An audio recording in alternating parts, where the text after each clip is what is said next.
What's up, YouTube? I'm going to be showing you today a vestax Spin 2 controller with the iPad first generation. We're going to be running DJ Player software.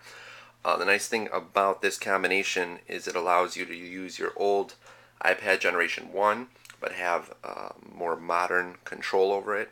And the DJ Player app, in my opinion, is just amazing. It has the waveform layout similar to Serato, and you have a couple different screens that you can go through. Layout's a little bit different than how it is with the iPhone 5, so I just kind of want to take you on a quick tutorial and show you a few of the things that I had to kind of figure out on my own, just to kind of speed up the process for some of you guys who might be wanting to use your old iPad with a newer controller.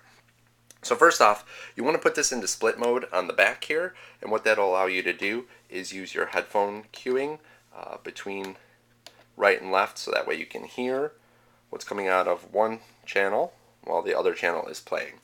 Now if we take a look here on this thing in the center, it says big. I don't know if you can see that there. If I click on that, I go into another screen, and if I hit shift and click it one more time, I'm going to go in this kind of menu screen where it'll give us a couple nice options here. The middle one is the crossfader curve. I don't know if you could see that there. I'm trying to focus this camera. It's kind of that middle choice. You can go from scratch, you can click it onto normal, or you can click it onto smooth. So that kind of controls the crossfader here in the middle. You might want to set it for whatever's most convenient for you. That's for the mixer. Then if you go up here, there's a tab for output. Let's click on this, and it'll say over here on the side, split output. Yes, so you want to select that because, again, that tells the software and what the hardware should do, and the hardware will be set to split mode as well, so they'll both be talking to each other, and we'll be good to go. So let me get out of here. I'm going to go back and back to the main idea here. A few other points on the layout.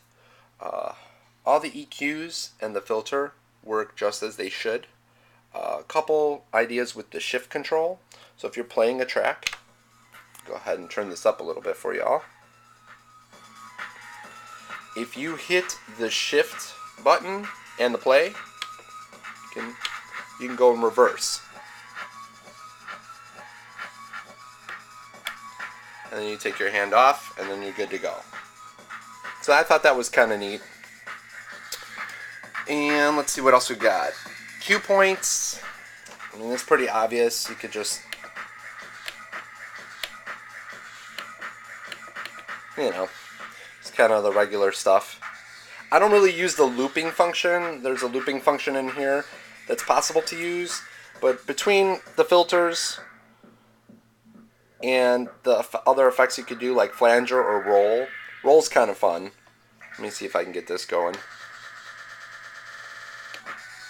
That's kind of cool. A little roll. We can go ahead and put a flanger on here. Use that in combination with the filter. Between that, it's normally enough to do what you got to do. For scratching, I found that this is, of course, not as responsive as traditional turntables will be. I'm still kind of working with the platters because they're so much smaller. One of the things is when you touch it in the middle, it's kind of smearing the waveform, and on the side is more pitch control. So,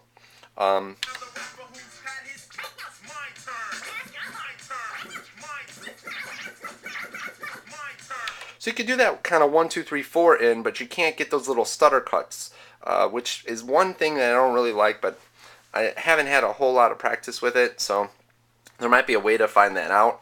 One of the kind of cool things about the touch platters is that they're really sensitive. So if you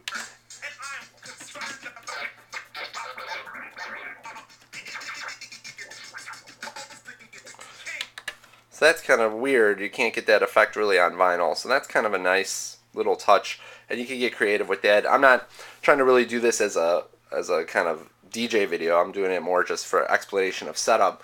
And again, I kind of feel that this is one of the most convenient setups. First, it's ultra portable, and it kind of beats either an iPod or a laptop with the fact that everything is touchscreen. So you can touch on the waveform here and kind of rewind the track or put it where wherever you want to put it. So that's kind of cool, and also you can control all the effects parameters by touchscreen or by controller. So it kind of gives you that dual functionality that you wouldn't get with a laptop or with an iPad, or iPod, I'm sorry. Hopefully this video has been informative. Hit me up in the comments if you guys have questions and I can type it back. And have a good one. Talk to you later. Ciao.